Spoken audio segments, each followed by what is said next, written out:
Hello viewers, आप सभी का स्वागत है आपके अपने YouTube channel learning for success में। और आज की इस वीडियो में मैं आप सभी के साथ डिस्कस करूंगी कि पंजाब नेशनल बैंक के डॉक्यूमेंट वेरिफिकेशन के टाइम आपको कौन कौन से डॉक्यूमेंट्स लेकर जाने हैं। तो प्लीज़ इस वीडियो को लास्ट तक देखें और अगर आपको मेरी ये वीडियो पसंद आए तो प्लीज़ इसे लाइक करें, शेयर करें। साथ ही ऐसी बहुत सारी अपडेट्स जानने के लिए मेरे चैनल को सब्सक्राइब करें।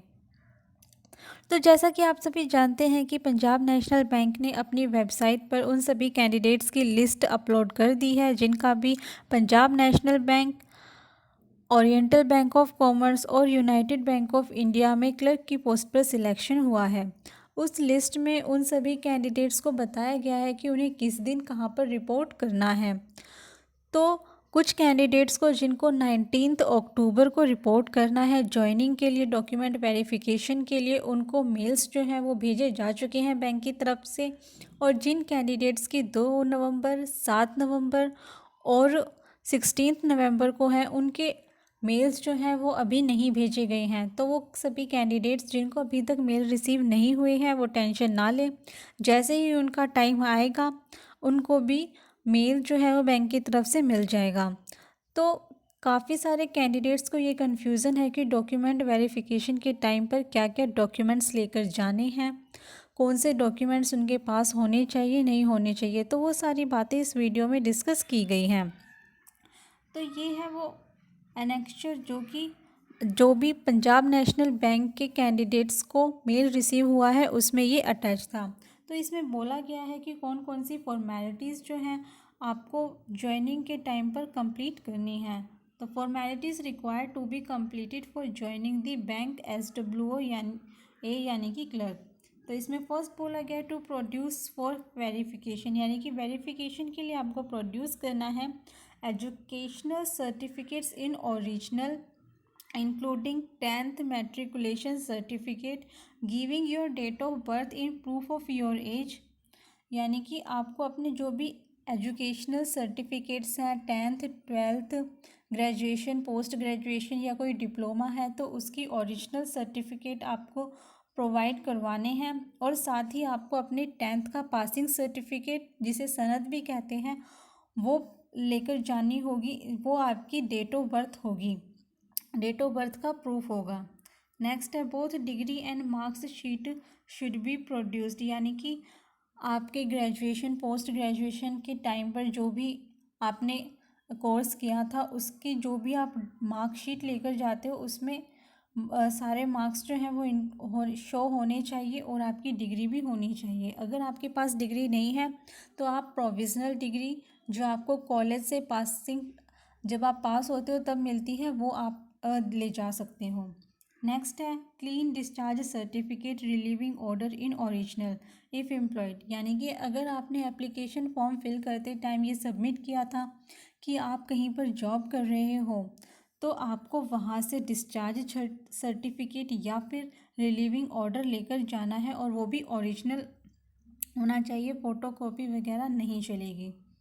नेक्स्ट है certificate in original from the previous employer regarding emoluments last drawn and certificate of performance and conduct, यानी कि आप कहीं पर पहले जॉब कर रहे थे तो अगर आपने अपना एक्सपीरियंस जो है वो डाला था एप्लीकेशन फॉर्म फिल करते समय, तो वहाँ का एक्सपीरियंस सर्टिफिकेट आपको लेकर जाना है और वो ओरिजिनल होना चाहिए। और साथ ही आपकी इम्योलमेंट्स यानी कि लास्ट सैलरी जो आपने ली है वो, और जो भी आपका सर्टिफिकेट होना चाहिए कि आपकी परफॉर्मेंस और आपका कंडक्ट यानी कि आपका कैरेक्टर कैसा था उसके रिगार्डिंग, और ये आपको आपके प्रीवियस एम्प्लॉयर से मिल जाएगा। नेक्स्ट है कास्ट सर्टिफिकेट, यानी कि अगर आपने SC ST OBC जिस भी कैटेगरी से फॉर्म फिल किया था या फिर PWD से हो तो आपको उसका सर्टिफिकेट जो है वो प्रोवाइड करवाना होगा। OBC certificate should invariably bear creamy layer clause in case the same is issued prior to the closing date of registration and undertaking in the prescribed form with regard to non-creamy layer clause to be submitted। यानी कि जो आपका OBC का certificate है वो creamy layer का नहीं होना चाहिए। नेक्स्ट है to supply latest photograph of passport size at your own cost, यानी कि आपको अपनी पासपोर्ट साइज़ रिसेंट की जो है वो वहाँ पर प्रोवाइड करवानी होगी। मतलब वो अगर आपके एप्लीकेशन फॉर्म के टाइम जो आपने पासपोर्ट साइज़ फ़ोटो लगाई थी, अगर वो उससे डिफरेंट है, उससे अलग है, तो भी कोई प्रॉब्लम नहीं होगी। नेक्स्ट है to sign declaration of fidelity and secrecy form, यानी कि आपको डिक्लेरेशन जो फिडिलिटी एंड सीक्रेसी फॉर्म है वहाँ पर डिक्लेरेशन साइन करनी होगी। नेक्स्ट है to furnish name of two respectable persons preferably known to the bank and not related to you for reference, यानी कि आपको अपने किन्हीं भी जानने वाले दो लोगों के नाम देने होंगे। वो आपके नेबर्स हो सकते हैं, लेकिन वो आपसे रिलेटेड नहीं होने चाहिए, आपके फैमिली मेम्बर्स या आपके रिलेटिव्स नहीं होने चाहिए। उन दो लोगों के नाम आपको देने हैं। नेक्स्ट है they should have ideally known to you for more than 5 years, और वो जो भी जिसका भी आप नाम दोगे एज ए रेफरी वो आपको 5 सालों से ज़्यादा से जानते हों, तो आपको उन लोगों के नाम आपको देने हैं, क्योंकि बैंक जो है वो आपके वेरिफिकेशन के लिए भेजेगा और उन लोगों को फिर बुलाया जाएगा आपकी वेरिफिकेशन के लिए। तो जो भी आपके नियर बाय हो और जो आपसे रिलेटेड ना हो, उन दो लोगों के नाम आप फिल करें। नेक्स्ट है if you are presently in the service of government और public sector undertaking, government undertaking, corporation और एनी और other organization, you will have to resign from your present employment and submit a satisfactory discharge certificate at the time of joining duty, यानी कि अगर आप किसी government office में या फिर गवर्नमेंट अंडरटेकिंग कोई भी ऑर्गेनाइजेशन है उसमें अगर आप प्रेजेंट में जॉब कर रहे हो, तो आपको वहाँ से रिज़ाइन करके यहाँ पर ज्वाइन करना होगा और अपना जो सर्टिफिकेट होगा डिस्चार्ज सर्टिफिकेट वो भी आपको यहाँ पर प्रोवाइड करवाना होगा। In no circumstances bank will allow you to retain lien और ज्वाइन ऑन ट्रांसफ़र डेप्यूटेशन, या मतलब किसी भी स्थिति में किसी भी सिचुएशन में बैंक जो है वो आपको ट्रांसफ़र या फिर ज्वाइन बाद में ज्वाइन करने का ऑप्शन प्रोवाइड नहीं करवाएगा। Besides you will have to submit certificate of performance and conduct in a sealed envelope from your present employer, यानी कि आपको अपना परफॉर्मेंस एंड कंडक्ट का जो सर्टिफिकेट है वो अपने प्रीवियस एम्प्लॉयर से लेना होगा, और जो भी ये सर्टिफिकेट होगा वो वहाँ से आपको सील्ड एनवलप में लेना है और एज इट इज़ उसे आप डॉक्यूमेंट वेरिफिकेशन के टाइम पर सबमिट करवाएंगे। नेक्स्ट है to submit self attested copies of all testimonials and certificates for our record, यानी कि जो भी आप फ़ोटो कॉपीज़ लगाएंगे उन सभी पे आपको अपने साइन करने हैं, वो सभी सेल्फ अटेस्टेड होनी चाहिए। नेक्स्ट है to produce medical fitness certificate issued by authorised medical officer of district government hospital और medical consultant appointed at any of the controlling offices of Punjab National Bank in the format prescribed, certifying that you are in a fit state of health and healthy enough to perform the duties required by a bank employee, यानी कि आपको medical fitness certificate provide करवाना है document verification के time पर। तो आप उसे या तो किसी भी डिस्ट्रिक्ट गवर्नमेंट हॉस्पिटल या किसी मेडिकल कंसल्टेंट अपॉइंटेड जो भी बैंक की तरफ से हो वहाँ से प्रेस्क्राइब फॉर्मेट, यानी कि बैंक की वेबसाइट पर आपको वो फॉर्मेट जो है मिल जाएगा। उस फॉर्मेट का आपको अपना मेडिकल फिटनेस सर्टिफिकेट बनवाना है, जिसमें ये मेंशन होना चाहिए कि आप पूरे तरीके से फ़िट हो और बैंक की जो ड्यूटीज़ है वो आप अच्छे से परफॉर्म कर पाओगे। तो ये जो है आप या तो आपके पास दो ऑप्शन हैं, या तो आप किसी भी डिस्ट्रिक्ट गवर्नमेंट हॉस्पिटल से बनवा सकते हैं, या फिर आपको पीएनबी की वेबसाइट पर डायरेक्टरी मिलेगी जिनका पीएनबी यानी कि पंजाब नेशनल बैंक से टाई अप है, आप वहाँ पर जाकर भी अपना ये मेडिकल सर्टिफिकेट बनवा सकते हो। तो ये या तो आप इसे वेबसाइट से डाउनलोड कर लें पंजाब नेशनल बैंक की, या फिर आपको मेरा टेलीग्राम चैनल है वहाँ पर आपको ये सब मिल जाएगा। ये डायरेक्टरी जहाँ पर मेंशन होगा कि किस शहर में किसी सिटी में पंजाब नेशनल बैंक के किस हॉस्पिटल से टाई अप है। नेक्स्ट है satisfactory X ray of your chest and radiologist report, यानी कि आपकी चेस्ट की एक्सरे और रेडियोलॉजिस्ट रिपोर्ट जो है वो आपको होनी चाहिए। अगर आप बाहर से करवा रहे हैं तो ये दोनों ही आपको लेकर जानी पड़ेगी। नेक्स्ट है bank standard personal data form, ये आपको बैंक की वेबसाइट पर मिल जाएगा। नेक्स्ट है 4 sets original of attestation form with photograph affixed, यानी कि आपको 4 सेट बनाने हैं अटेस्टेशन फॉर्म के और ये सभी ओरिजिनल होने चाहिए। Photo on each form should be attested bye gazetted officer, यानी कि आपको 4 अलग अलग गेजेटेड ऑफिसर से ये फॉर्म साइन करवाने होंगे for verification on your character and antecedents from the police authorities. तो ये आपके कैरेक्टर के वेरिफिकेशन होंगे और बाद में पुलिस वेरिफिकेशन के लिए इनको भेजा जाएगा। The forms are to be submitted to the bank and police verification will be got done by the bank. Next है to submit 3 character certificates, out of which one must be from the principal or head of the department of the college institute last attended by you and remaining 2 from gazetted officers or bank officers, यानी कि आपको total 3 character certificates submit करने होंगे जिसमें से एक आपने जो भी लास्ट कॉलेज या इंस्टीट्यूट अटेंड किया था वहाँ से बना हुआ होना चाहिए। लेटेस्ट बनवाने की आपको कोई ज़रूरत नहीं है। अगर आपके पास पुराना है, जब आप वहाँ से पास आउट हुए थे, आपने अपना कोर्स कंप्लीट किया था, वो वैलिड होगा। और 2 आपको अभी रिसेंट बनवाने हैं, वो या तो आप गेजेटेड ऑफिसर से बनवा सकते हैं या फिर बैंक ऑफिसर से, और दोनों ही जो है वो अलग होने चाहिए। यानी कि अगर आप 2 गेजेटेड ऑफिसर से बनवा रहे हैं तो दोनों ही अलग अलग होने चाहिए।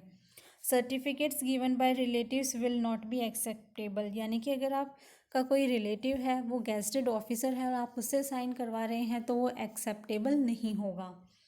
HRMS परफॉर्मा, ये आपको बैंक की वेबसाइट पर मिल जाएगा या फिर आप मेरा टेलीग्राम चैनल ज्वाइन कर लें जिसका लिंक आपको डिस्क्रिप्शन बॉक्स में मिलेगा, वहाँ पर भी आपको HRMS परफॉर्मा मिल जाएगा। Gratuity nomination form duly witnessed, copy of PAN card, copy of PAN card जो है वो आपके पास होनी चाहिए। अगर आपके पास पैन कार्ड है तो ठीक है, अगर आपने उसके लिए अभी अप्लाई किया है तो आप उसकी रिसीट जो है वो लेकर जा सकते हैं। Proof of regarding allocation of pan number, ID and address proof, आप अपना आधार कार्ड, ड्राइविंग लाइसेंस या फिर पासपोर्ट अपनी आईडी के लिए, और एड्रेस प्रूफ के लिए आप अपना राशन कार्ड, इलेक्ट्रिसिटी बिल कुछ भी प्रोवाइड करवा सकते हैं। नेक्स्ट है ex service man undertaking and discharge certificate from the competent authority, यानी कि आपको एक्स सर्विस मैन से अंडरटेकिंग या फिर डिस्चार्ज सर्टिफिकेट जो है वो आपको प्रोवाइड करवाना होगा। NPS फॉर्म्स, यानी कि NPS फॉर्म जो है वो आपको लेकर जाना होगा। कॉपी ऑफ आधार कार्ड, यानी कि आधार कार्ड की कॉपी भी आपको लेकर जानी होगी। नेक्स्ट है इम्पोर्टेंट, यानी कि जो भी डॉक्यूमेंट्स आपको सबमिट करने हैं एजुकेशनल क्वालिफिकेशन के रिगार्डिंग, उसमें आएगा आपकी 10th की मार्कशीट और पासिंग सर्टिफिकेट, देन है 12th की मार्कशीट और पासिंग सर्टिफिकेट। थर्ड है ग्रेजुएशन, ग्रेजुएशन में आपके जितने भी आपके सेमेस्टर थे या जितने भी ईयर्स थे उन सभी की मार्कशीट होनी चाहिए और साथ ही आपकी डिग्री होनी चाहिए या फिर प्रोविज़नल सर्टिफिकेट होना चाहिए। नेक्स्ट है पोस्ट ग्रेजुएशन, तो जितने भी सारे सेमेस्टर्स हैं उन सभी की आपकी मार्कशीट होनी चाहिए पोस्ट ग्रेजुएशन की, और आपकी डिग्री होनी चाहिए या फिर प्रोविज़नल सर्टिफिकेट होना चाहिए। नेक्स्ट है प्रोफेशनल क्वालिफ़िकेशन, यानी कि आपकी अगर आपके पास कोई प्रोफेशनल डिग्री है तो उसकी भी मार्कशीट होनी चाहिए सभी सेमेस्टर या ईयर्स के साथ, प्रोविज़नल सर्टिफिकेट होना चाहिए और आपके पास प्रूफ होना चाहिए अगर इम्पॉर्टेंट है तो कि आपने ये स्पेशलाइजेशन, ये स्पेशल कोर्स जो है वो किया हुआ है। In respect of AICTE the other government regulatory body approved courses, a copy of approval letter issued by AICTE other government regulatory body on the college approving the course and the batch, यानी कि अगर आपने कोई ऐसा course किया भी हुआ है, कोई प्रोफेशनल कोर्स, तो उसका जो लेटर है जो भी आपने जहाँ से भी किया है वो यहाँ से यानी कि AICTE या फिर किसी गवर्नमेंट रेगुलेटरी बॉडी से अप्रूव्ड होना चाहिए। In respect of courses through distance education mode, a copy of approval issued by the DEC and other government regulatory body to the college, यानी कि अगर आपने डिस्टेंस एजुकेशन मोड से किया है तो उसकी उसका जो अप्रूवल है वो या तो DEC या फिर किसी गवर्नमेंट रेगुलेटरी बॉडी के द्वारा कॉलेज को प्रोवाइड करवाया जाएगा। नेक्स्ट है documents to be submitted in respect of date of birth. तो डेट ऑफ बर्थ के प्रूफ के लिए आप अपनी जो भी 10th की पासिंग सर्टिफिकेट है वो आप लगा सकते हैं, आपको वही लगाना होगा। नेक्स्ट है documents to be submitted in respect of caste, यानी कि अगर आपने SC ST OBC से अप्लाई किया है तो आपका ऑथोराइज्ड कॉम्पिटेंट अथॉरिटी से बना हुआ आप अपना कास्ट सर्टिफिकेट जो है वो आपको सबमिट करवाना होगा। Married female candidates must submit caste certificate with name of father, यानी कि जो भी मैरिड गर्ल्स हैं उनको अपना कास्ट सर्टिफिकेट शादी से पहले वाला यानी कि अपने फादर के नेम वाला जो है वो सबमिट करवाना होगा, हस्बैंड के नेम वाला नहीं चलेगा। नेक्स्ट है documents to be submitted in respect of physical disability, यानी कि अगर आपने PWD कैटेगरी से अप्लाई किया है तो आपको अपने डिसेबिलिटी का सर्टिफिकेट जो है वो प्रोवाइड करवाना होगा। नेक्स्ट है documents to be submitted in respect of NPS, यानी कि आपको नेशनल पेंशन स्कीम के लिए डॉक्यूमेंट्स जो है वो सबमिट करवाने होंगे। अगर आप न्यू मेंबरशिप हैं, यानी कि अगर आप पहली बार फॉर्म बन रहे हैं, आपका NPS नंबर नहीं है, पहले फॉर्म नहीं भरा है, तो उसके लिए आपको CSRF 1 फॉर्म जो है वो लेकर जाना होगा। दूसरा एनेक्स्चर सेकंड जो आपको इसी फॉर्म के साथ मिल जाएगा जब आप डाउनलोड करेंगे। अगर आपको अपना पैन कार्ड जो है वो हिंदी में चाहिए इसलिए। सेकंड है एनेक्स्चर थर्ड, ये आपको फिल करना पड़ेगा अगर आपके एक से ज़्यादा नॉमिनी है तो। Copy of PAN card, copy of address proof, copy of Aadhaar card and cancelled cheque. तो ये कैंसल्ड चेक जो है ये आपका किसी भी बैंक का हो सकता है, ये कोई कंपलसरी नहीं है कि आपका पंजाब नेशनल बैंक का ही होना चाहिए। अगर आपके पास किसी और बैंक का है जैसे SBI, union bank of India या फिर कैनरा बैंक, तो किसी भी बैंक का आपका कैंसल्ड चेक जो है वो आपको चल जाएगा, बस आपको कैंसल्ड चेक वहाँ पर सबमिट करना होगा।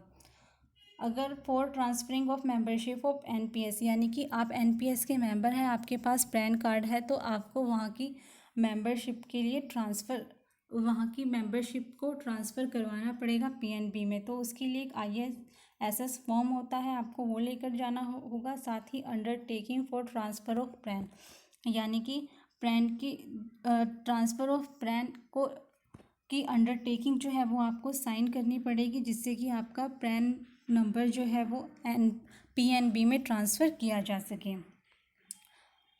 ये थी वो important information Punjab national bank के डॉक्यूमेंट वेरिफिकेशन के रिगार्डिंग, जो भी डॉक्यूमेंट्स आपको चाहिए होंगे उसके रिगार्डिंग। तो प्लीज़ इस वीडियो, अगर आपके लिए ये वीडियो हेल्पफुल रही हो, अगर आपने इसको थोड़ी नॉलेज प्रोवाइड करवाई हो, तो प्लीज़ इस वीडियो को लास्ट तक देखें। और साथ ही अगर आपको ये वीडियो पसंद आई हो तो प्लीज़ इसे लाइक करें, शेयर करें। साथ ही ऐसी बहुत सारी अपडेट्स जानने के लिए मेरे चैनल को सब्सक्राइब करें। And thanks for watching.